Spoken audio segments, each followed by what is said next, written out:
ಜಗದೀಶ್ ಹೊಸಮನಿಯವರು ನಾನು ನೋಡ್ತಾ ಇದ್ದೀನಿ ಒಂದು 25 ವರ್ಷದಿಂದ. ಭಾಳ ಜನರಿಗೆ ಬದ್ಧತೆ ಕಡಿಮೆ, ಮನುಷ್ಯನಿಗೆ ಬದ್ಧತೆ ಬಹಳ ಕಡಿಮೆ. ಆ ಬದ್ಧತೆ ಒಳಗಡೆ ಈ ಭಾಗದಲ್ಲಿ ಅವರು ಒಬ್ಬರು. ನಾನು 1997ಕ್ಕೆ ಬಂದಿದ್ದೇನೆ ಈ ಭಾಗಕ್ಕೆ. ಅವತ್ತಿನಿಂದ ಇವತ್ತಿನವರೆಗೆ ಅವರ ಹತ್ರ ಯಾವುದೇ ರೀತಿಯಾದಂಥ ಸಂಶಯವಾದಂಥ ಮನಸ್ಸುಳ್ಳತಕ್ಕಂಥವರಲ್ಲ. ಮನುಷ್ಯನಿಗೆ ಸಮಾಜದಲ್ಲಿ ಸಂಶಯ ಬರಬಾರ್ದು, ಯಾವ ಕೆಲಸನೂ ಮಾಡಲಿಕ್ಕೆ ಆಗೋದಿಲ್ಲ. ಅದು ಸಂಸಾರದಲ್ಲಿ ಇರ್ಬೋದು, ಸಮಾಜದಲ್ಲಿ ಇರ್ಬೋದು, ತನ್ನ ವೈಯಕ್ತಿಕ ಜೀವನದೊಳಗಾದರೂ ಇರ್ಬೋದು. ಸಂಶಯ ಬರಬಾರ್ದು. ಅವರಲ್ಲಿ ಸಂಶಯವನ್ನು ನೋಡಲಿಲ್ಲ ನಾನು. ಎರಡನೇದು, ಇನ್ನೊಬ್ಬರ ಬಗ್ಗೆ ಇವತ್ತಿನವರೆಗೂ ಯಾವುದೇ ರೀತಿಯಾದಂಥ ಅಪವಾದಗಳನ್ನು ಆಡಿರ್ತಕ್ಕಂಥ ಮಾತುಗಳನ್ನು ಕೇಳಿಲ್ಲ ನಾನು. ಇದು ಮನುಷ್ಯನ ಜೀವನದಲ್ಲಿ ಒಂದು ಬದ್ಧತೆ ಅನ್ನತಕ್ಕಂಥದ್ದು ಇರ್ತದೆ. ಅಂದರೆ ಏನಾದರೂ ಒಂದು ಸಾಧಿಸಬೇಕು ಅಂತಲ್ಲ, ಸಾಧಿಸುವುದಕ್ಕಿಂತ ಹೆಚ್ಚಾಗಿ ತನ್ನ ಬದುಕಿನಲ್ಲಿರ್ತಕ್ಕಂಥ ಆನಂದದ ಬದ್ಧತೆಯನ್ನು ಇಟ್ಟುಕೊಳ್ತಕ್ಕಂಥದ್ದು. ನಾವು ಆನಂದವನ್ನು ಕಳೆದುಕೊಂಡ್ಬಿಟ್ರೆ ಏನು ಮಾಡಲಿಕ್ಕೆ ಆಗೋದಿಲ್ಲ ಈ ಜಗತ್ತಿನಲ್ಲಿ. ನಾವು ಯಾವಾಗ ಆನಂದವನ್ನು ಕಳ್ಕೊಳ್ತೀವಿ, ನಾವು ಸೆಲ್ಫ್ ಸುಸೈಡ್ ಮಾಡ್ಕೊಳ್ತಾ ಇರ್ತೀವಿ.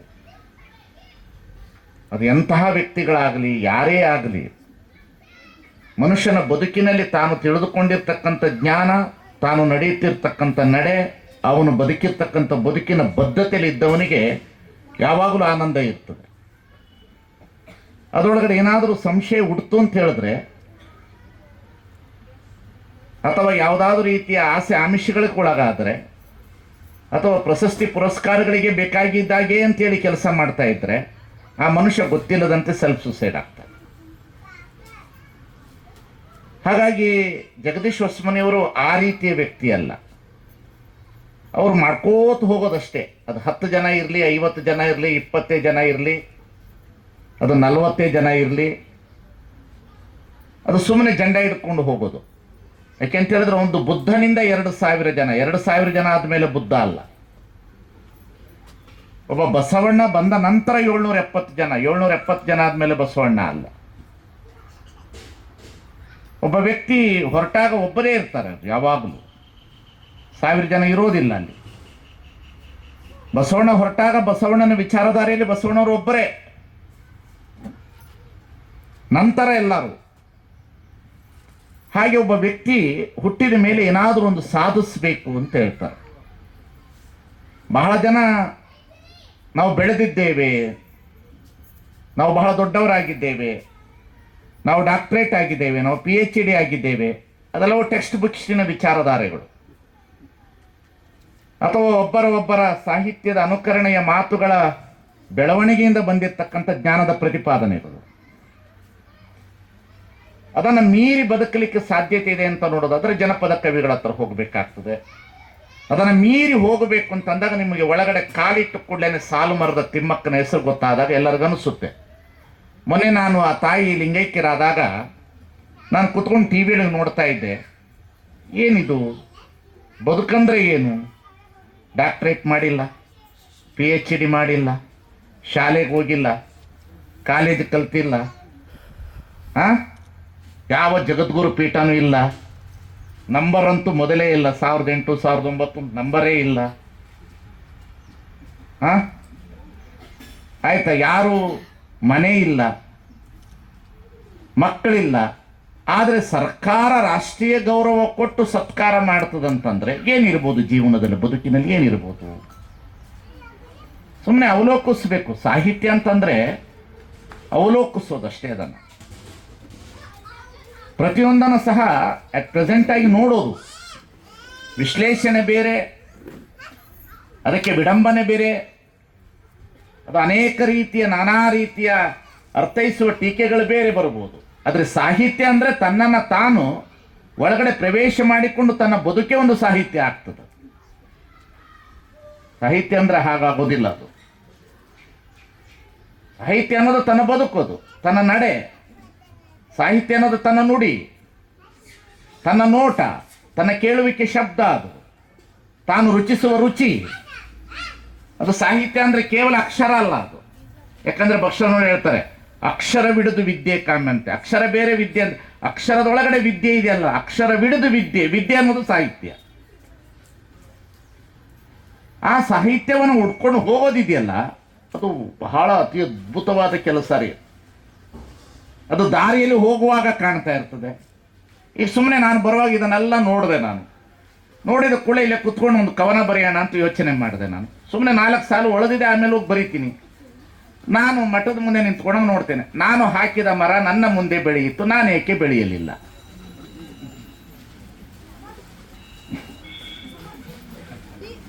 ನಾನು ಹಾಕಿದ ಮರ ನನ್ನ ಮುಂದೆ ಬೆಳೆಯಿತು, ನಾನು ಏಕೆ ಬೆಳೆಯಲಿಲ್ಲ?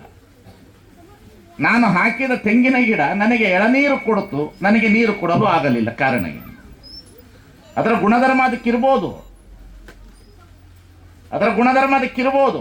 ಆದರೆ ನಾವು ಪ್ರಶ್ನಿಸಿಕೊಳ್ಳುವಂಥ ವ್ಯವಸ್ಥೆ ಒಳಗಡೆ ಹೋಗಲಿಲ್ಲ ಅಂದರೆ ಸಾಹಿತ್ಯ ಯಾವತ್ತೂ ಅದು ಪ್ರಜ್ವಲಿಸೋದಿಲ್ಲ. ಸಾಹಿತ್ಯ ಅಂದರೆ ತನ್ನನ್ನು ತಾನು ಪ್ರಶ್ನಿಸಿಕೊಳ್ಳುವುದು, ತನ್ನನ್ನು ತಾನು ವಿಮರ್ಶೆ ಮಾಡಿಕೊಳ್ಳುವುದು, ತನ್ನನ್ನು ತಾನೇ ವಿಡಂಬನೆಗೆ ಒಳಪಟ್ಟುಕೊಳ್ಳೋದು, ತನ್ನನ್ನು ತಾನೇ ಗೊತ್ತಿಲ್ಲದಂತೆ ಈ ಸಮಾಜಕ್ಕೆ ಜ್ಞಾನವಾಗಿ ಎಡೆಯಾಗಿ ಹೋಗಿಬಿಡೋದು. ಅದನ್ನು ನಾವು ವಚನಕಾರರಲ್ಲಿ ನೋಡ್ತೇವೆ. ನಾವು ಅದನ್ನು ಸಾಹಿತ್ಯ ಅನ್ನತಕ್ಕಂಥ ನೋಡ್ತೇವೆ. ಅದನ್ನು ಕುವೆಂಪು ಅವರಲ್ಲಿ ನೋಡ್ತೇವೆ.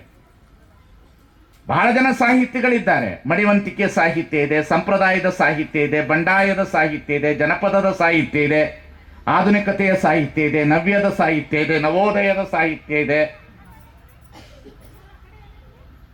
ಸಾಹಿತ್ಯಕ್ಕೆ ನಾನಾ ಥರದ ಪ್ರಕಾರಗಳಿರ್ಬೋದು. ಅಕ್ಕಿನೇ ಇರ್ತದೆ, ನಾನಾ ಥರದ ಅಡುಗೆಗಳನ್ನು ಮಾಡ್ತಾ ಇರ್ತೀವಿ ನಾವು. ಹಾಗೆ ಸಾಹಿತ್ಯಕ್ಕೆ ಅನೇಕ ಥರದ ಪ್ರಕಾರಗಳಿರ್ಬೋದು. ಆದರೆ ಸಾಹಿತ್ಯ ಅಂತಂದರೆ ಅದು ಬಹಳ ದೊಡ್ಡದು. ಅಂತಂದರೆ ನಾಲೆಡ್ಜ್, ಅದು ಸಂದೇಶ, ಅದು ಬಹಳ ದೊಡ್ಡ ಸಂದೇಶ. ಅದು ಎಲ್ಲರಿಗೂ ಕೊಡಲಿಕ್ಕಾಗೋದಿಲ್ಲ. ಅದು ಎಲ್ಲರಿಗೂ ಕೊಡಲಿಕ್ಕಾಗೋದಿಲ್ಲ. ಎಲ್ಲೋ ಒಬ್ಬರು ಕುವೆಂಪು ಅಂತವ್ರು ಕೊಟ್ಟು ಹೋಗ್ತಾರೆ, ಎಲ್ಲೋ ಬಸವಣ್ಣನಂತವ್ರು ಕೊಟ್ಟು ಹೋಗ್ತಾರೆ, ಎಲ್ಲೋ ಒಂದು ಕಡೆ ಕೊಟ್ಟು ಹೋಗ್ತಾರೆ. ನೋಡಿ ಎಷ್ಟು ಚೆನ್ನಾಗಿದೆ. ಈಗ ಸತ್ಯಕ್ಕ ತನ್ನ ವಚನವನ್ನು ಬರೆಯುವಾಗ ಏನು ಹೇಳೋದಿಲ್ಲ. ಆಕೆ ಜಗತ್ತಿನಲ್ಲಿ ಏನು ಹೇಳೋದಿಲ್ಲ. ಬಹಳ ದೊಡ್ಡ ವ್ಯಕ್ತಿ ಅಲ್ಲ. 4ನೇ ಸಾಲಿನಲ್ಲಿ ಸಮಾಜಕ್ಕೆ ಒಳ್ಳೆಯ ಮಾರ್ಗವನ್ನು ಮಾಡ್ತಾಳೆ ತಾಯಿ. ಸಮಾಜಕ್ಕೆ ಬೇಕಾಗಿರ್ತಕ್ಕಂಥ ಜ್ಞಾನವನ್ನು ಕೊಟ್ಟು ಬಿಡ್ತಾಳೆ. ಅರ್ಚನೆ ಪೂಜೆ ಏನು ಹೇಳ್ತಾಳೆ? ಅರ್ಚನೆ ಪೂಜೆ ನೇಮವಲ್ಲ ಅಂತ ಹೇಳ್ತಾಳೆ. ಎಷ್ಟು ಚಂದ. ಇದನ್ನು ಹೇಳಿದ ಕೂಡಲೇ ಸಂಪ್ರದಾಯವಾದಿಗಳಿಗೆ ಕಷ್ಟ ಆಗ್ತದೆ. ಈ ಶಬ್ದ ಏನಾಗ್ತದೆ? ಸಂಪ್ರದಾಯಗಳಿಗೆ ನುಂಗಲಾರದ ತುತ್ತಾಗ್ತದೆ. ಸಂಪ್ರದಾಯಗಳಿಗೆ ಎಲ್ಲೋ ಒಂದು ಕಡೆ ಕಷ್ಟ ಆಗ್ತದೆ. ಅರ್ಚನೆ ಪೂಜೆ ನೇಮವಲ್ಲ ಅನ್ಲಿಕ್ಕೆ. ಮಾಡಬಾರ್ದು ಅಂದಿಲ್ಲ, ನೇಮವಲ್ಲ ಅನ್ಲಿಕ್ಕೆ. ಶಬ್ದ ನೋಡಬೇಕು. ಮಾಡೋದು ಬೇರೆ, ಅದನ್ನೇ ಹಿಡ್ಕೊಂಡು ನೇಮ ಮಾಡೋದು ಬೇರೆ. ಮಾಡೋದು ಬೇರೆ, ಅದನ್ನೇ ಹಿಡ್ಕೊಂಡು ನೇಮ ಮಾಡೋದು ಬೇರೆ. ಅರ್ಚನೆ ಪೂಜೆ ನೇಮವಲ್ಲ ಅಂದರು. ಮುಂದೆ ಬಂದು ಹೇಳಿದ್ಲು ಮಂತ್ರ ತಂತ್ರ ನೇಮವಲ್ಲ, ಧೂಪ ದೀಪಾರತಿ ನೇಮವಲ್ಲ. ಯಾವುದು ನೇಮ ಅಲ್ಲ?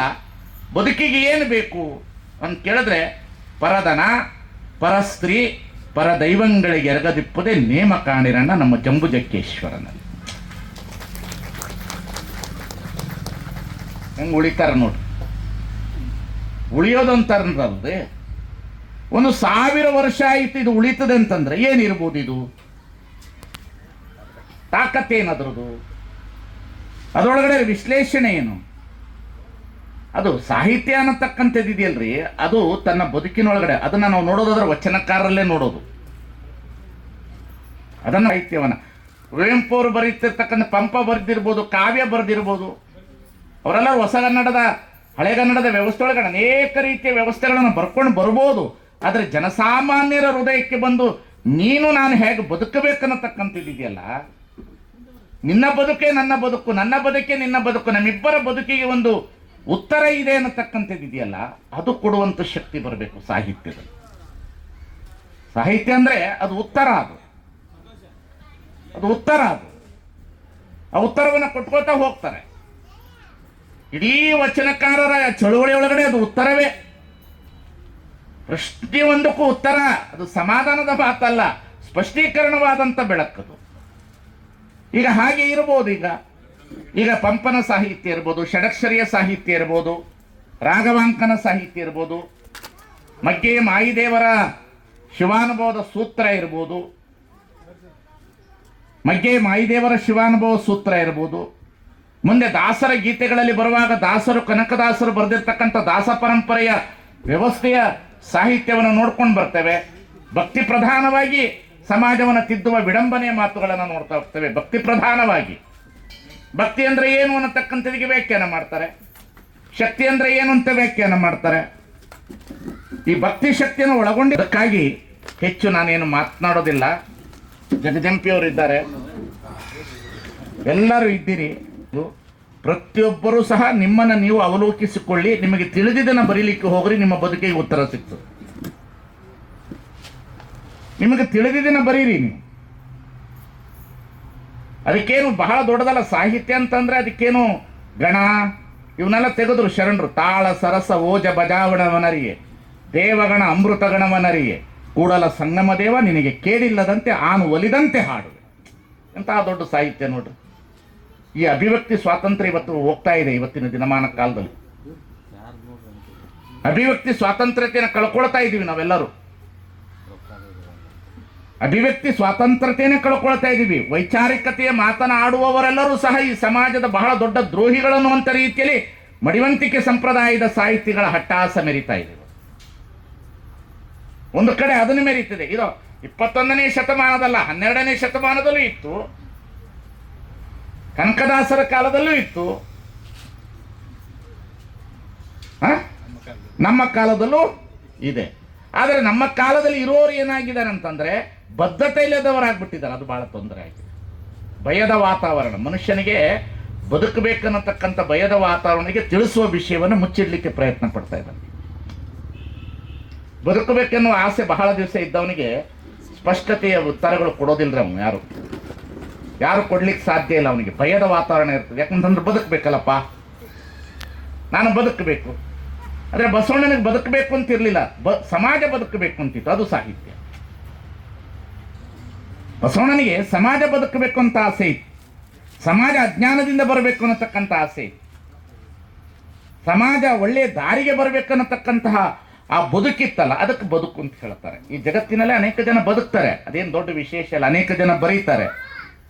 ಕೊನೆಗೆ ನಾನು ಹೇಳಿದ್ನಲ್ಲ, ಬರೆದು ಕೊನೆಗೆ ತಮ್ಮ ಪುಸ್ತಕಗಳೇ ತಮ್ಮ ತಿಳುವಳಿಕೆಗೆ ಜ್ಞಾನ ಆಗದೇ ಇದ್ದಾಗ ಸುಸೈಡ್ ಮಾಡ್ಕೊಂಡಿರ್ತಕ್ಕಂಥ ವಿಚಾರಗಳನ್ನು ನಾವು ನೋಡ್ತಾ ಇದ್ದೇವೆ, ನೋಡ್ಕೊಂಡಿದ್ದೇವೆ ನಾವು. ಸಾಹಿತ್ಯ ಅಂತಂದ್ರೆ ಅದು ಆತ್ಮಬಲ. ಅದು ಬಹಳ ದೊಡ್ಡ ಆತ್ಮಬಲ ಇರಬೇಕು, ಬಹಳ ಬದ್ಧತೆಯ ಆತ್ಮಬಲ ಅದಕ್ಕೆ ಸಾಹಿತ್ಯಕ್ಕೆ. ನಾನು ಬರೆದಿದ್ದನ್ನು ನಾನು ಸಮರ್ಥಿಸ್ಕೊಳ್ತೀನಿ ಅಂತಲ್ಲ, ಇದು ಸತ್ಯ ಇದೆ ಅನ್ನತಕ್ಕಂಥ ಜೀರ್ಣವಾದಂಥ ಹೃದಯ ಇರಬೇಕಾಗ್ತದೆ ಅದಕ್ಕೆ ಸಾಹಿತ್ಯಕ್ಕೆ. ಇಲ್ಲಾಂದ್ರೆ ಆಗೋದಿಲ್ಲ, ಅದು ಆಗೋದಿಲ್ಲ. ಭಾಳ ಜನ ನೋಡ್ತೀವಿ ಪುಸ್ತಕಗಳನ್ನು ಬರೆದು ಕೊಟ್ಟು ಕಳಿಸಿರ್ತಾರೆ, ಮುನ್ನುಡಿ ಬರೀರಿ ಅಂತ. ನಾನು ಇದನ್ನೇನಾದ್ರು ಸ್ವಲ್ಪ ತೆಗೀರಿ, ಚಲೋ ಆಗ್ತದ, ಇದು ಯಾಕೋ ಸರಿ ಕಾಣಿಸೋದು ಅಂದ್ರೆ, ಇಲ್ರಿ ಬುದ್ಧಿ ನೀವು ಬರೀದಿದ್ರು ಪರವಾಗಿಲ್ಲ ಅಂತ ನೋಡ್ತಾ ಇರ್ತೀನಿ. ಒಂದಿಷ್ಟು ಬೆನ್ನುಡಿ ಬರೆದು ಕಳಿಸ್ರಿ ಅಂತೀನಿ. ಅದನ್ನು ಓದಿದ ಮೇಲೆ ಇಲ್ರಿ ಇದು ಯಾಕೋ ಕಾಣಿಸೋದು, ಅಲ್ಲಿಂದ ಒಂದಿಷ್ಟು ತೆಗ್ದಿರಿ, ಇಲ್ಲಿಂದ ಒಂದಷ್ಟು ಕತ್ತಿದಿರಿ, ಇಲ್ಲಿಂದ ಒಂದಷ್ಟು ಎತ್ಕೊಂಡಿರಿ,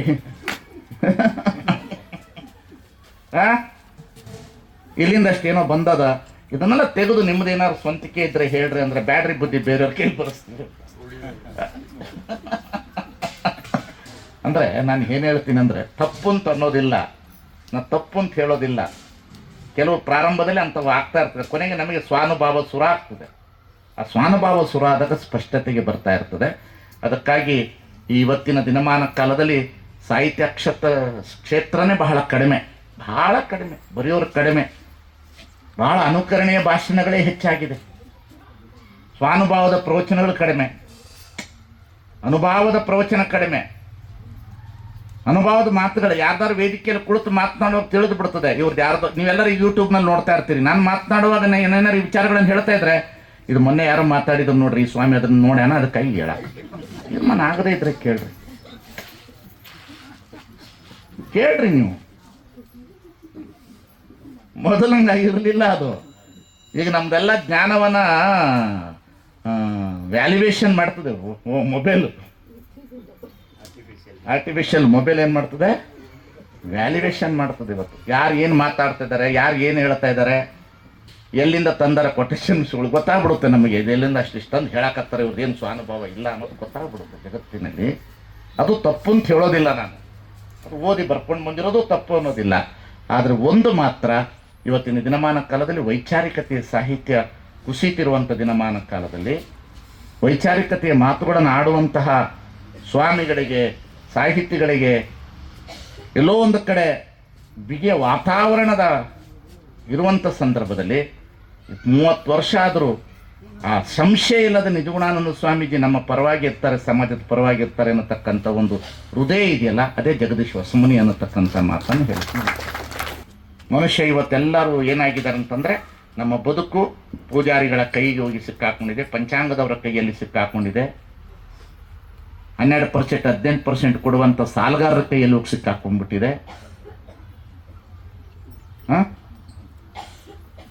ನಮ್ಮ ಆಸೆ ಆಕಾಂಕ್ಷೆಗಳಿಗೆ ಹೋಗಿ ಕೈ ಕಟ್ಟಿ ಕೂತ್ಬಿಟ್ಟಿದ್ದೇವೆ ನಾವು. ಅದಕ್ಕಾಗಿ ಅವ್ರು ಹೇಳಿದಂತೆ ಕೇಳುವಂಥ ಪರಿಸ್ಥಿತಿಗೆ ಇವತ್ತು ನಮ್ಮ ಬದುಕುಗಳು ಬಂದಿರುವಂಥ ದಿನಮಾನ ಕಾಲದಲ್ಲಿ ಯಾರು ಹ್ಯಾಪಿನೆಸ್ಸಲ್ಲಿ ಇಲ್ಲ. ಮನುಷ್ಯ ಯಾರು ಹ್ಯಾಪಿನೆಸ್ಸಲ್ಲಿಲ್ಲ. ನಾನು ನೋಡಿದ್ದೇನೆ, ಭಾಳ ಜನರ ಮನೆಯಲ್ಲಿ ಅನ್ನ ಇದೆ, ನೀರಿದೆ, ಬದುಕಿದೆ, ಹಣ ಇದೆ, ಸಂಪತ್ತಿದೆ, ನಿಶ್ಚಿಂತೆಯಾದಂಥ ಸಾವು ಬರ್ತಾ ಇಲ್ಲ. ಏನು ಬರ್ತಾ ಇಲ್ಲ? ನಿಶ್ಚಿತೆ ಅಂತ ಸಾವು. ಸಾವು ಅನ್ನೋದು ಆನಂದದಿಂದ ಯಾರು ಸ್ವೀಕರಿಸ್ತಾ ಇಲ್ಲ, ಯಾರು ಸ್ವೀಕರಿಸ್ತಾ ಇಲ್ಲ. ಬಸವಣ್ಣರು ಹೇಳಿದ್ರು, ನಾಳೆ ಬಪ್ಪುದು ನಮಗಿಂದು ಬರಲಿ ಅಂತ. ಎಲ್ಲ ಐತದೆ, ಇಂದು ಬಪ್ಪುದು ನಮಗೀಗಲೇ ಬರಲಿ ಹೇಳ್ತಾರೆ. ಇದಕ್ಕಾರಂಜುವರು ಇದಕ್ಕಾರಳುವರು ಅಂದರು ಅಲ್ವಾ? ಎಲ್ಲಿದೆ? ಯಾರ ಮನೆಯಲ್ಲಿದೆ? ಮಕ್ಕಳು ಬರಿತಾ ಇಲ್ಲ, ಮಕ್ಕಳು ಓದ್ತಾ ಇಲ್ಲ. ಎಷ್ಟೆಷ್ಟು ದೊಡ್ಡವರು, ನಮ್ಮಂತಹ ದೊಡ್ಡ ದೊಡ್ಡ ಸ್ವಾಮಿಗಳು ಅವರು ಇವರು ಓದ್ತಾ ಇದ್ದ ಮೊದಲು ನಾವು ಮೌನ ಆಗಿಬಿಟ್ಟಿದ್ದೇವೆ. ಬರೆಯುವರ ಸಂಖ್ಯೆ ಕಡಿಮೆ ಆಗಿದೆ. ಅಕ್ಷರವಿಡದು ವಿದ್ಯೆ ಕಾಮಂತೆ ಅನ್ನೋದು, ಅಕ್ಷರದಿಂದನೇ ಈ ಜಗತ್ತು ಉಳಿಯೋದು, ಭಾಷೆಯಿಂದನೇ ಜಗತ್ತು ಉಳಿಯೋದು ಇದೆ. ಬಹಳ ಇದೆ, ಬಹಳ ಉಳಿಸ್ಬೇಕು. ಹೆಣ್ಣು ಮಕ್ಕಳು ಕನ್ನಡ ಸಾಹಿತ್ಯವನ್ನು ಮನೆಗಳಲ್ಲಿ ಹೇಳಬೇಕು. ಕತೆಗಳು ಹೇಳ್ತಿದ್ರು ಅಜ್ಜಿಯರು, ಮಹಾತ್ಮರ ವಿಚಾರಧಾರೆಗಳನ್ನು ಹೇಳ್ತಾ ಇದ್ರು, ಮಗುವಿನ ಕೂರಿಸ್ಕೊಂಡು ಹಾಡು ಹೇಳ್ತಿದ್ರು. ಒಂದೇ ಒಂದು ಮಗ್ಗಿ ನಾನು 1972ರಲ್ಲಿ ಓದ್ಲಿಕ್ಕೆ ಹೋದಾಗ, 73 74ರಲ್ಲಿ ಕಲೀಲಿಕ್ಕೆ ಹೋದಾಗ ಕಲ್ತಿರ್ತಕ್ಕಂಥ ಮಗ್ಗಿ ಇವತ್ತಿಗೂ ನಮಗೆ ನೆನಪಾಗ್ತದೆ. 1 2 ಬಾಳೆಲೆ 2 3 4 ಅನ್ನ ಹಾಕು 5 6 ಬೇಳೆ ಸಾರು 7 8 ಪಲ್ಯಕ್ಕೆ ದಂಟು 9 10 ಎಲೆ ಮುದರೆತ್ತು 1ರಿಂದ 10 ಹೀಗಿಟ್ಟು ಊಟದ ಆಟವು ಮುಗಿದಿತ್ತು. ಎಷ್ಟು ಚಂದ ನೋಡ್ರಿ, ಬರೆದವ್ರು ಎಷ್ಟು ದೊಡ್ಡವರು. ಸುಮ್ಮನೆ ಒಂದು ಗೋವಿನ ಹಾಡು ನಮ್ಮನ್ನು ಇಲ್ಲಿವರೆಗೆ ತಂದು ನಿಲ್ಲಿಸ್ತು. ಒಂದು ಗೋವಿನ ಹಾಡು, ಸತ್ಯವೇ ನಮ್ಮ ತಾಯಿ ತಂದೆ, ಸತ್ಯವೇ ನಮ್ಮ ಬಂಧು ಬಳಗ, ಸತ್ಯವಾಕ್ಯಕ್ಕೆ ತಪ್ಪಿ ನಡೆದರೆ ಮೆಚ್ಚನ ಪರಮಾತ್ಮ. ಮುಗಿತು. ಇದಕ್ಕಿಂತ ದೊಡ್ಡ ಧರ್ಮ ಏನೈತೆ? ಯಾವ ಶಾಸ್ತ್ರ ಇದೆ ಹೇಳಿ ನೋಡೋಣ. ಒಂದು ಸಾಲು ನಮ್ಮನ್ನು ಇಲ್ಲಿ ತರ್ತದೆ. ಸುಮ್ಮನೆ ನಾಟಕ ನೋಡ್ಲಿಕ್ಕೆ ಹೋದಂಥ ಹರಿಶ್ಚಂದ್ರ, ನಾಟಕ ನೋಡ್ಲಿಕ್ಕೆ ಹೋದಂಥ ಗಾಂಧೀಜಿ ಮಹಾತ್ಮರಾಗ್ತಾರೆ, ಮಹಾತ್ಮರಾಗ್ತಾರೆ. ಬಸವಣ್ಣನ ಮನೆಗೆ ಬಂದ ಕಳ್ಳ ಶರಣನಾಗಿ ವಚನ ಸಾಹಿತ್ಯ ಬರೀತಾನೆ. ಮಜಾ ನೋಡ್ರಿ ಹೆಂಗಿರ್ತದೆ ಅಂತ. ಕಳ್ಳ ಏನಾಗ್ತಾನೆ? ಶರಣ ಆಗ್ತಾನೆ. ಅದಕ್ಕೆ ನಾನು, ಹೆಣ್ಣು ಮಕ್ಕಳು ವಚನ ಸಾಹಿತ್ಯವನ್ನು ಓದ್ರಿ, ನಿಮಗೆ ಸ್ಪಷ್ಟತೆಯ ಬದುಕು ಸಿಗ್ತದೆ. ಬೇರೆ ಸಾಹಿತ್ಯಗಳನ್ನು ಓದಬಾರ್ದು ಅಂತಲ್ಲ, ಓದ್ರಿ, ಬೇಕಾದಂಗೆ ಓದ್ರಿ, with all the reference books. But ವಚನ ಸಾಹಿತ್ಯ ಇವರ್ ಲೈಫ್ ಟೆಕ್ಸ್ಟ್ ಬುಕ್ ಅನ್ನೋದನ್ನು ಯಾರು ಮರಿಬಾರ್ದು. ನಿಮ್ಮ ಜೀವನದ ಟೆಕ್ಸ್ಟ್ ಬುಕ್ ಅದು. ಎಷ್ಟು ಚೆನ್ನಾಗಿ ಅದು ನಿಮ್ಮನ್ನು ಕಲಿಸ್ತದೆ ಅಂತಂದ್ರೆ ಅಷ್ಟು ಚೆನ್ನಾಗಿ ಕಲಿಸ್ತದೆ. ಇವತ್ತು ನಮ್ಮನ್ನು ಬದುಕಿಸಿರೋದೇ ಅದು, ನಮ್ಮನ್ನು ಉಳಿಸಿರೋದೇ ಅದು. ಅಂತಹ ಪರಂಪರೆ ನಮ್ಮದು. ಈ ಕನ್ನಡ ನಾಡು ಉಳಿಬೇಕು, ಬಹಳ ದೊಡ್ಡದು. ಕಾವೇರಿನ ಗೋದಾವರಿಯವರೆಗೆ ಅಂತ ಹೇಳ್ತಕ್ಕಂಥ ಮಾತನ್ನು ಹೇಳ್ಕೊತಾ ಬರ್ತೀವಿ ನಾವು. ಇದೇ ಇಲ್ಲ ಅನ್ನಲ್ಲ, ಗೋದಾವರಿ ಹತ್ರನೂ ಕನ್ನಡ ಅಂತ ಊರಿದೆ. ಔರಂಗಾಬಾದ್ನಲ್ಲಿ ಕನ್ನಡ ಅಂತಕ್ಕಂಥ ಊರೇ ಇದೆ, ಆಯ್ತಾ, ತಾಲೂಕಿದೆ. ನೀವು ಮನೆಗಳಲ್ಲಿ ಕನ್ನಡ ಮಾತನಾಡ್ರಿ, ವ್ಯವಹಾರಕ್ಕೆ ಬೇಕಾದಷ್ಟು ಭಾಷೆಗಳನ್ನು ಮಾತನಾಡ್ರಿ, ಆಯ್ತಾ. ನೀವು ಬೇರೆ ಬೇರೆ ಭಾಷೆಗಳನ್ನು ಚಿಕ್ಕವ್ವ ದೊಡ್ಡವ್ವ ಅನ್ರಿ, ಕನ್ನಡನ ನಮ್ಮವ್ವ ಅನ್ನೋದನ್ನು ಕಲೀರಿ ಮೊದಲು. ಯಾರನ್ರಿ? ಬೇರೆ ಬೇರೆ ಭಾಷೆಗಳನ್ನ ಸಾರು ಇನ್ನೂ ನಿಮಗೆ ಮುಂದುವರೆದು ಹೇಳ್ತಾರೆ, ಕನ್ನಡ ನಮ್ಮ ಮಮ್ಮಿ ಅಂತ ಹೇಳ್ರಿ ಅಂತ. ಮಮ್ಮಿಂದ ಆಯ್ತಾ. ನೀವು ಬೇರೆ ಭಾಷೆಗಳಲ್ಲಿ ನೋಡ್ರಿ. ನಿಮಗೊಂದು ಮಾತು ಹೇಳ್ತೀನಿ, ಬಹಳ ಜನರಿಗೆ ಭಾಷೆ ಗೊತ್ತಿರಲ್ರಿ. ಭಾಷೆ ಏನಂತ ನೋಡ್ರಿ, ಬುದ್ಧ ಪಾಲಿ ಭಾಷೆಯಲ್ಲಿ ಬರೆದ ಇಡೀ ಜಗತ್ತಿಗೆ ಆ ಭಾಷೆಯೊಳಗಡೆ ಧರ್ಮ ಬಂದ್ಬಿಡ್ತು. ಮತ್ತು ಬಸವಣ್ಣ ಎಷ್ಟು ದೊಡ್ಡವರು ಅಂದರೆ, ಇದನ್ನು ಹೇಳಿ ಮಾತು ಮುಗಿಸ್ತೇನೆ ಸರ, ಎಷ್ಟು ದೊಡ್ಡವರು ಅಂದರೆ, ಆಫ್ಘಾನಿಸ್ತಾನದಿಂದ ಮರಳು ಶಂಕರದೇವ ಬಂದರು, ತಮಿಳುನಾಡಿಂದ ಮಾದಾರ ಚೆನ್ನಯ್ಯ ಬಂದ, ಒಡಿಸ್ಸಾದಿಂದ ಮಾಳವದೇಶದಿಂದ ಡೋಹರ ಕಕ್ಕಯ್ಯ ಬಂದ, ಮಹಾರಾಷ್ಟ್ರದಿಂದ ಸಿದ್ದರಾಮೇಶ್ವರರು ಬಂದರು, ಆಂಧ್ರದಿಂದ ತೊಲಗು ಜಮ್ಮಯ್ಯ ಬಂದ, ಕಾಶ್ಮೀರದಿಂದ ಮೂಳಿಗೆ ಮಾರೆ. ಬಸವಣ್ಣ ಏನು ಮಾಡ್ದ, ಅವ್ರ ಭಾಷೆಯಲ್ಲೇ ಬರೆದು ಬಿಡು ಅಂದಿದ್ರೆ ವಚನ ಸಹಿತ ಇಡೀ ವಿಶ್ವಕ್ಕೆ ಹೋಗ್ತಿತ್ತು. ಆದರೆ ಬಸವಣ್ಣ ಅವ್ರಿಗೆಲ್ಲರಿಗೂ ಕನ್ನಡ ಕಲಿಸಿ ವಚನದಲ್ಲಿ ಬರೆಸ್ತಾರೆ. ಇದು ಬಹಳ ಜನರಿಗೆ ಗಮನ ಗೊತ್ತಿಲ್ಲರಿ ಬಸವಣ್ಣನ ಸಾಹಿತ್ಯ, ಬಸವಣ್ಣನ ಭಾಷಾ ಪ್ರೇಮ ಏನು ಅಂತ. ಸಾರಿಗೆ ಒಂದು ವಿನಂತ್ಕೊಳ್ತೇನೆ, ಬಸವಣ್ಣನ ಭಾಷಾ ಪ್ರೇಮ ಅಂತ ಒಂದು ಪುಸ್ತಕ ಬರೀಬೇಕು. ಬಸವಣ್ಣನ ಭಾಷಾ ಪ್ರೇಮ ಅಂತ. ಎಷ್ಟು ಭಾಷೆಯ ಮೇಲೆ ಗೌರವ ಇತ್ತು ಅವರಿಗೆ ಅಂದರೆ, ಅವರಿಗೆ ಸಂಸ್ಕೃತ ಗೊತ್ತಿತ್ತು, ಅವರಿಗೆ ಎಲ್ಲ ಗೊತ್ತಿತ್ತು. ಆದರೆ ಯಾರಿಗೆ ಕಲಿಸಿದ್ರು ಅವರು? ಮೌಳಿಗೆ ಮಾರೇನಿಗೆ ಕನ್ನಡ ಕಲಿಯಂದು, ಮಾದಾರ ಚೆನ್ನೈನಿಗೆ ಕನ್ನಡ ಕಲಿಯಂದು, ದೋಹಾರ ಕಕ್ಕೈನಿಗೆ ಕನ್ನಡ ಕಲಿಯಂದ್ರು. ಆ ಕನ್ನಡ ಶಾಲೆ ತೆಗೆದ್ರಲ್ಲ ಸರ್, ಮೊಟ್ಟ ಮೊದಲಿಗೆ ಕನ್ನಡ ಶಾಲೆ ತೆಗೆದ್ರಲ್ಲ, ಆ ಕನ್ನಡ ಶಾಲೆ ಒಳಗಡೆ ಕನ್ನಡನ ಕಲಿಸಿದ್ರಲ್ಲ, ಹಾಗಾದ್ರೆ ಎಷ್ಟು ಸಮಯ ಸಿಕ್ಕಿರ್ಬೋದು ಅವರಿಗೆಲ್ಲ. ಹಾಗಾದ್ರೆ ಅವ್ರಿಗೆಲ್ಲ ಕನ್ನಡ ಗೊತ್ತಿತ್ತಾ? ನೋಡಿ, ಇಲ್ಲಿ ಬಂದು ಕನ್ನಡ ಕಲಿತು ವಚನಗಳನ್ನು ಬರೆದು ಆ ಕನ್ನಡವನ್ನು ಮೆರೆಸುವಂಥ ಶಕ್ತಿ ಇದೆಯಲ್ಲ ಅನುಭವ ಮಂಟಪದಲ್ಲಿ, ಆ ಕನ್ನಡಕ್ಕೊಂದು, ಅದಕ್ಕೆ ವಚನ ಸಾಹಿತ್ಯ ಅಂದರೆ ಕನ್ನಡ ಸಾಹಿತ್ಯದ ಭುವನೇಶ್ವರ ತಾಯಿಯ ಮುಕುಟಮಣಿ ಅಂತ ಹೇಳಿದ್ದು ಕುವೆಂಪು. ಒಂದು ಮುಕುಟಮಣಿ. ಹಾಗಾಗಿ ಇಂಥ ಸಾಹಿತ್ಯವನ್ನು ಉಳಿಸ್ರಿ, ಬೆಳೆಸ್ರಿ, ಓದ್ರಿ. ಪಂಪನ ಕಾವ್ಯ ಓದ್ರಿ, ರಾಘವಾಂಕ ಓದ್ರಿ. ಮತ್ತು ಕರ್ನಾಟಕ ಬಹಳ ವಿಭಿನ್ನ ರೀ, ಬಹಳ ವಿಭಿನ್ನ ರೀ. ಎಷ್ಟು ವಿಭಿನ್ನ ಅಂದರೆ ನೀವು ನೋಡ್ರಿ, ಕರ್ನಾಟಕ ಎಷ್ಟು ವಿಭಿನ್ನ ಅಂದರೆ ಬಹಳ ವಿಭಿನ್ನ.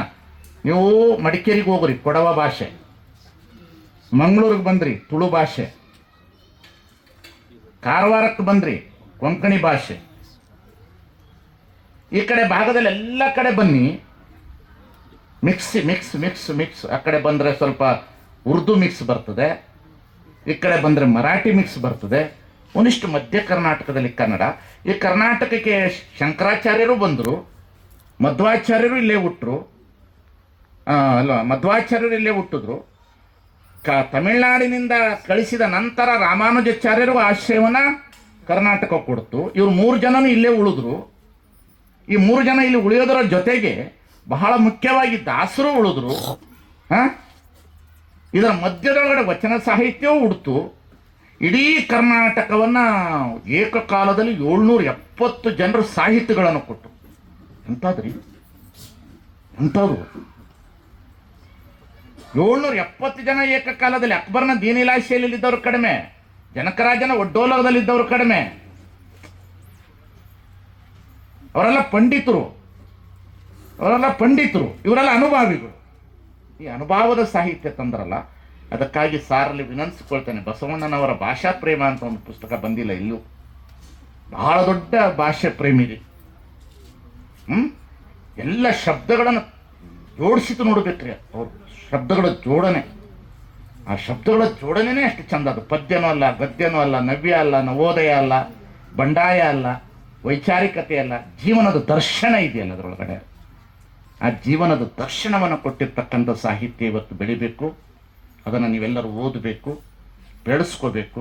ಸಾಹಿತ್ಯವನ್ನು ಚೆನ್ನಾಗಿ ಇಟ್ಕೊಳ್ಳಿ. ಸುಮ್ಮನೆ ಕನ್ನಡ ರಾಜ್ಯೋತ್ಸವ ಬಂದಾಗ ಒಂದು ದಿವಸ ಜೆಂಡ ಹಿಡಿಯೋದಲ್ಲ, ಅದು ನಮ್ಮ ಉಸಿರಾಗಬೇಕು. ಕನ್ನಡ ನನ್ನ ಉಸಿರಾಗಬೇಕು, ನನ್ನ ಉಸಿರಾಗಬೇಕು, ನನ್ನ ಬದುಕಾಗಬೇಕು.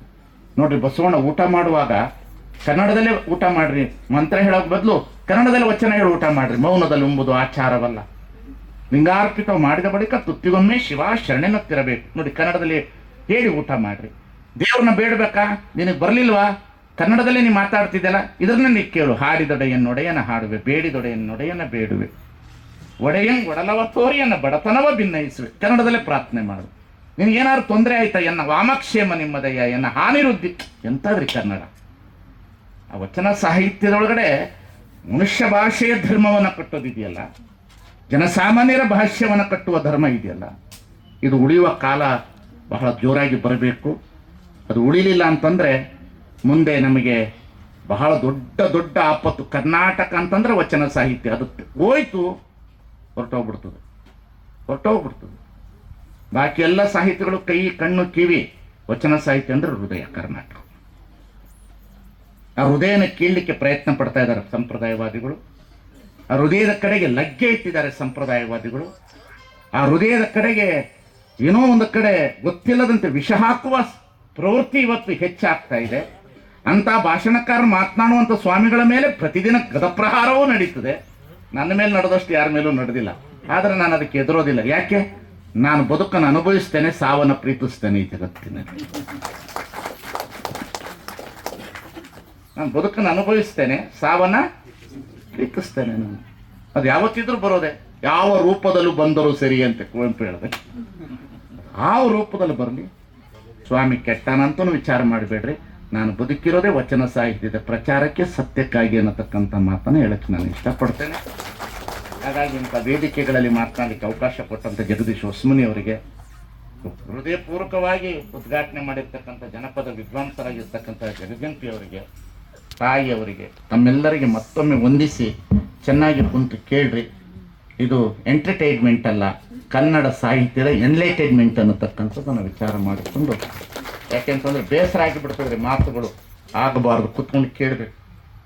ಕೇಳಲಿಲ್ಲ ಅಂದರೆ ಸಂಸ್ಕಾರ ಬರೋದಿಲ್ಲ ಮನುಷ್ಯನಿಗೆ. ಕೂರುವವರ ಮುಂದೆ ಕುಳಸ್ಥಳವನ್ನು ಹೇಳುವನಲ್ಲದೆ ಕೂರದವರ ಮುಂದೆ ಹೇಳಿ ಏನು ಪ್ರಯೋಜನ? ಬಸವಣ್ಣರು ಹೇಳ್ತಾರೆ, ಕೂರುವವರ ಮುಂದೆ ಕುಲಸ್ಥಳವನ್ನು ಹೇಳುವನಲ್ಲದೆ ಕೂರದವರ ಮುಂದೆ ಹೇಳಿ ಏನು ಪ್ರಯೋಜನ. ಶ್ರಮ ಇದೆ, ಎಷ್ಟು ದೂರ ಬರಬೇಕು, ಪೆಂಡಾಲ್ ತರಬೇಕು, ಮೈಕ್ ತರಬೇಕು, ಊಟ ತರಬೇಕು, ಚೇರ್ ತರಬೇಕು, ಬೇಕಾದಷ್ಟು ನಮ್ಮಂಥವ್ರನ್ನ ಕೂಡಿಸ್ಬೇಕು, ಸಾಹಿತಿಗಳನ್ನು ತರಬೇಕು, ಹ್ಯಾಂಡ್ಬಿಲ್ ಪ್ರಿಂಟ್ ಮಾಡಬೇಕು. ಸಾರು ಭಾಳ ಚೆನ್ನಾಗಿ ಹಾಡ್ತಾರೆ. ಅವ್ರು ಹಾಡಕ್ಕೆ ಕೇಳೋದೇ ಒಂಥರ ಚಂದ. ಅವ್ರು ಹಾಡಕ್ಕೆ ಶುರು ಮಾಡೋದನ್ನ ಎಷ್ಟು ಚಂದ. ಅಷ್ಟು ಅತಿ ಅದ್ಭುತ ಹಾಡು. ಅವರು ಜನಪದ ಕವಿ. ನಾನು ಪ್ರವಚನ ಮೊದಲಿಗೆ ಬೆಳಗಾವಿಯಲ್ಲಿ ಮಾಡಿದಾಗ ಅವ್ರು ಹಾಡು ಕೇಳಿ ನನ್ನ ಜನಪದದೆಲ್ಲ ಪುಸ್ತಕ ತೆಗೆದೆ. ಮಾಗ ಹಾಲಪ್ಪ ಅವರ ಸಂಪುಟ, ಮಾಗ ಹಾಲಪ್ಪನವ್ರ ಕರ್ನಾಟಕ ಯೂನಿವರ್ಸಿಟಿ ಸಂಪುಟನೇ ತೆಗೆದು ನೋಡಕ್ಕೆ ಶುರು ಮಾಡಿದೆ, ಏನು ಜನಪದ ಅದ ಅಂತ. ಆವಾಗ ಅಷ್ಟು ಅತಿ ಅದ್ಭುತವಾಗಿದ್ದು. ತನ್ನಂಗ ನೋಡಿದರ ಬಿನ್ನಿಲ್ಲ ಬೇದಿಲ್ಲ, ತನ್ನಂಗ ತನ್ನ ಮಗಳಂಗ ನೋಡಿದರ ಕಣ್ಣ ಮುಂದಾದ ಕೈಲಾಸ. ಸಾರಿಗೆ ನಾನು ಪ್ರೀತಿಯಿಂದ ಅವರಿಂದ ನಾನು ಇಡೀ ಜನಪದ ಬಸವಣ್ಣವರು ಹುಟ್ಟಿನಿಂದ ಲಿಂಗೈಕ್ಯರಾಗೋರು ಹುಡುಕದೆ ನಾನು. ಅವರು ನಮಗೆ ಕೊಟ್ಟಿರ್ತಕ್ಕಂಥದ್ದು ಜಗಜಂಪಿ ಸಾರ್ ಅವರು. ಬಸವಣ್ಣ ಹುಟ್ಟಿನಿಂದ ಲಿಂಗೈಕ್ಯರಾಗೋರು ಕೊಟ್ಟರು.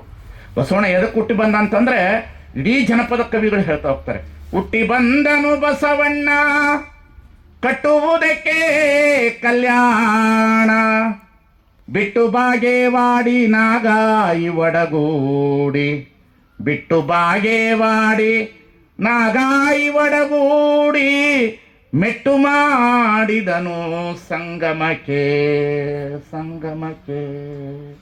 ಏನ್ರಿ ಅದು?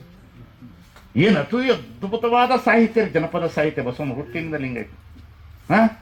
ಒಲೆಯ ಮಾದಿಗರೆಂಬ ಬಲೆಯಾನೆ ಕಿತ್ತೊಗೆದ, ಬಲ್ಲಾರೆ ಬಸವರಸ, ನಿನ್ನೆಸರು ನೆಲೆಯಾಯಿತು ನಿತ್ಯ ಜನಪದಕ್ಕೆ.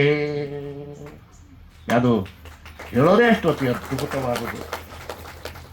ಬಹಳ ಜನ ಬಸವಣ್ಣವರ ಬಗ್ಗೆ, ಲಿಂಗೈಕ್ಯರ ಬಗ್ಗೆ ಅನೇಕ ಮಾತುಗಳನ್ನು ಹೇಳ್ತಾರೆ. ಏನೇನೋ ಹೇಳ್ತಾವ, ತಿಳಿಲಾರ್ದು ಹೇಳ್ತಾ ಇರ್ತಾವೆ ರಾಜಕಾರಣಿಗಳು. ಏನೇನೋ ಹೇಳ್ತಾ ಇರ್ತವೆ. ಆ ಜನಪದ ಕವಿಗಳು ಹೇಳ್ತಾರೆ ಬಸವಣ್ಣರು ಹೆಂಗ್ ಲಿಂಗೈಕ್ಯರಾಗಿ. ಹರ ಹರ ವರ ಸಂಗ ಗುರು ಎನಗೆ ವರ ಸಂಗ, ಕರ ಮುಗಿದು ಬಸವ ಬಯಲಾದ. ಇಡೀ ಎಲ್ಲ ಜೀವನದ ಚಿತ್ರಣವನ್ನು ತೆಗೆದು ಹರಳೆಯ ಪ್ರಸಂಗ, ಎಲ್ಲ ಪ್ರಸಂಗವನ್ನು ಆ ಪುಸ್ತಕ ಓದಲಿಕ್ಕೆ ಪ್ರೇರಕರು ಸಾರು. ಅವ್ರನ್ನ ನೋಡಿ ಭಾಳ ದಿನ ಆಗಿತ್ತು. ನಮ್ಮ ಬೈಲೂರಿಗೆ ಸಹ ಬಂದಿದ್ರ ನಂತರ ಬಂದಿರಲಿಲ್ಲ. ಶಾಂತಿಯಿಂದ ಬದುಕ್ರಿ, ಆದಷ್ಟು ನೆಮ್ಮದಿಯಿಂದ ಬದುಕ್ರಿ, ಭಯದಿಂದ ಬದುಕಬೇಡ್ರಿ, ದೇವರ ಭಯದಿಂದ ಬದುಕಬೇಡ್ರಿ. ನಿಮ್ಮ ಆತ್ಮ ಭಯ, ನಿಮ್ಮ ಮನಸ್ಸು, ನಿಮ್ಮ ಬದುಕು ಏನು ಹೇಳ್ತದೆ ಅಂತ ಕೇಳ್ರಿ. ಭಾಳ ಜನರಿಗೆ ದೇವರ ಭಯದಿಂದ ಭಾಳ ಜನ ಇವತ್ತು ನಿಮಾನ್ಸ್ ಹಾಸ್ಪಿಟ್ಲಿಗೆ ಹೋಗ್ತಾ ಇದ್ದಾರೆ. ಭಾಳ ಮೆಂಟಲಿ ಪೀಸ್ ಇಲ್ಲ ಅವರಿಗೆ, ಭಾಳ ಭಯ. ಅದೇನು ಮಾಡುತ್ತೋ, ಇದೇನು ಮಾಡುತ್ತೋ, ಅದೇನು ಮಾಡಿಬಿಡುತ್ತೋ, ಇದೇನು ಮಾಡಿಬಿಡುತ್ತೋ. ಮನುಷ್ಯ ಜೀವನದಲ್ಲಿ ಪಕ್ಕವಾಗಿ ಉಳಿಬೇಕಂದ್ರೆ ದೇವರು ಮತ್ತು ಧರ್ಮದ ಬಗ್ಗೆ ಸ್ಪಷ್ಟತೆ ಇರಬೇಕು ಮನುಷ್ಯನಿಗೆ. ಆ ಸ್ಪಷ್ಟತೆಯನ್ನು ಕೊಟ್ಟವರು ಸಾಹಿತ್ಯ ಅನ್ನತಕ್ಕಂಥದ್ದನ್ನು ಹೇಳ್ತಾ ತಮ್ಮೆಲ್ಲರಿಗೆ ಮತ್ತೊಮ್ಮೆ ವಂದಿಸಿ ಭಾಳ ಅತಿ ಅದ್ಭುತವಾಗಿ ಬದುಕನ್ನು ಕಟ್ಟಿಕೊಳ್ರಿ, ಜೀವನವನ್ನು ಚೆನ್ನಾಗಿಟ್ಕೊಳ್ರಿ. ಮನುಷ್ಯ ಜೀವನ ಶ್ರೇಷ್ಠ ಅಂತಲ್ಲ, ಅರಿವಿನ ಜೀವನ ಶ್ರೇಷ್ಠ ಅನ್ನತಕ್ಕಂಥದನ್ನ ಅರ್ಥ ಮಾಡಿಕೊಂಡು ಬದುಕಬೇಕನ್ನತಕ್ಕಂಥ ಮಾತನಾಡಿ ತಮ್ಮೆಲ್ಲರಿಗೆ ವಂದಿಸಿ